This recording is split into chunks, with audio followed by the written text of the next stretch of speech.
Hi hello friends, welcome to Fiya's choice. இன்றைக்கி நம்ம என்ன பார்க்க போகிறோம்னு கேட்டிங்கன்னா, பிம்பிள்ஸ்க்காக ஒரு சூப்பர் ஹோம் ரெமெடி தாங்க பார்க்க போகிறோம். இன்றைக்கி இருக்கிற டீனேஜர்ஸ்க்கு பிம்பிள்ஸ் நிறையா இருக்கிறதுனால அவங்க ரொம்பவே ஃபீல் பண்ணுறாங்க இல்லையா? அதுக்காக யூடியூப்பில் நிறைய சர்ச் பண்ணி ஆலோவேரா, தக்காளி, லெமன், அப்புறம் பார்த்திங்கன்னா வெள்ளரி இது எல்லாமே நம்ம ட்ரை பண்ணியிருப்போம்.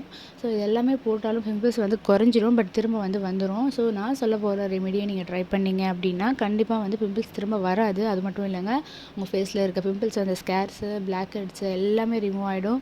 நீங்கள் பிளாக்காக இருக்கீங்க அப்படின்னா இது புளிச்சக்கீரை போட போட பார்த்தீங்கன்னா இன்னும் கொஞ்சம் உங்கள் ஃபேஸ் பிரைட்டாகவும் ஆகிடும். புளிச்சக்கீரை வந்து ஃபேஸ்க்கு மட்டும் வந்து நல்லது இல்லைங்க, இன்டர்னலாக வந்து நீங்கள் எடுக்கிறதும் நல்லது தான். பிசிஓடி பிரச்சனை இருக்கிறவங்க சாப்பிட்லாம். அப்புறம் வந்து இதே கோளாறு இருக்கிறவங்க இது சாப்பிட்லாம். வெயிட் லாஸ் பண்ணணும்னு நினைக்கிறவங்க டெய்லி இந்த புளிச்சக்கீரை சாப்பிட்டிங்கன்னா உங்கள் உடம்புல இருக்க கெட்ட கொழுப்புகள் எல்லாத்தையுமே அரைச்சிருங்க. ஸோ இப்போ அடுத்தது பார்த்திங்கன்னா இதை எப்படி யூஸ் பண்ணணும் அப்படின்னு நான் சொல்ல போகிறேன். புளிச்சக்கீரையை வந்து 2 கைப்பிடி அளவு எடுத்து லைட்டாக தண்ணி விட்டு அரைச்சிக்கோங்க.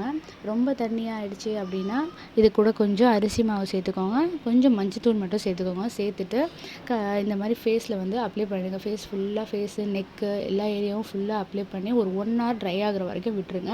அதுக்கப்புறம் வாஷ் பண்ணிவிடுங்க.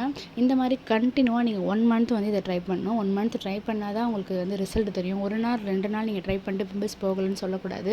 எந்த ஒரு ரெமெடியாக இருந்தாலும் தொடர்ந்து நம்ம 1 month 2 month ட்ரை பண்ணும்போது கம்ப்ளீட்டாக நமக்கு வந்து ரிசல்ட் கிடைக்கும் இல்லையா?